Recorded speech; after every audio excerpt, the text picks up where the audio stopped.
Hello guys, good morning. Ang laki ng basag ng windshield ko. Hindi ko alam kung anong tumama rito. Ang haba. Ang haba oh. Tatry natin tong windshield repair kit kung oobra ba to. Titingnan natin kung kakayanin. Pero mukhang ang haba nito. Ito siya guys. Oh. Ito yata yung parang sanction. Para pang sa yung sentro ng pagkabiyak. Ito gagamitin. Tapos ito yung parang pump niya siguro to. Tapos ito naman yung blade pang kuskus. Ito naman yung pang patak. Parang may tiban lang siya. Ito naman yung plate niya. Parang salamin siya, parang plastic lang to. Para pagkalagay dikit lang. Okay, ito umpisa na natin.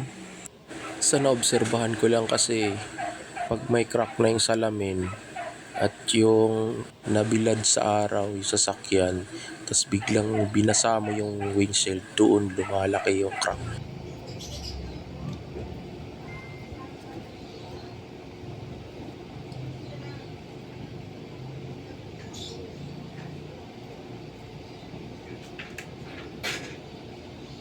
At ito naman, ito yung sanction niya.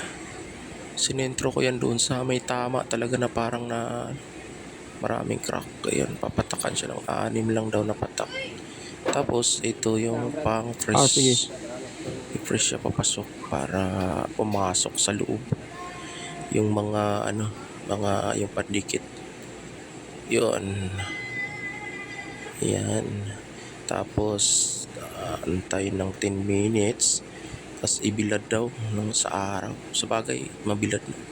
Mainit naman dito. Okay na yan. Antayin ko lang mga 10 minutes.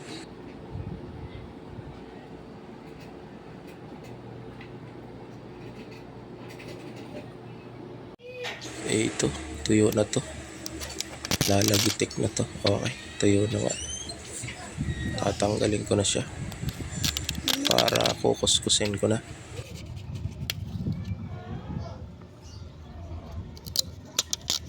Yung parang sanction, tinanggal ko na.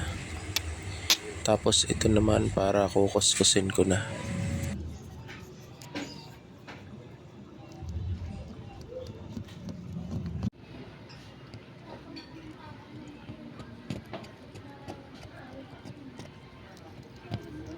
Ito, medyo nawala siya ng konti. Konti lang pero andun pa rin, halata pa rin talaga yung crack niya. Alanganin talaga siya. Pero pwede na rin pansamantala.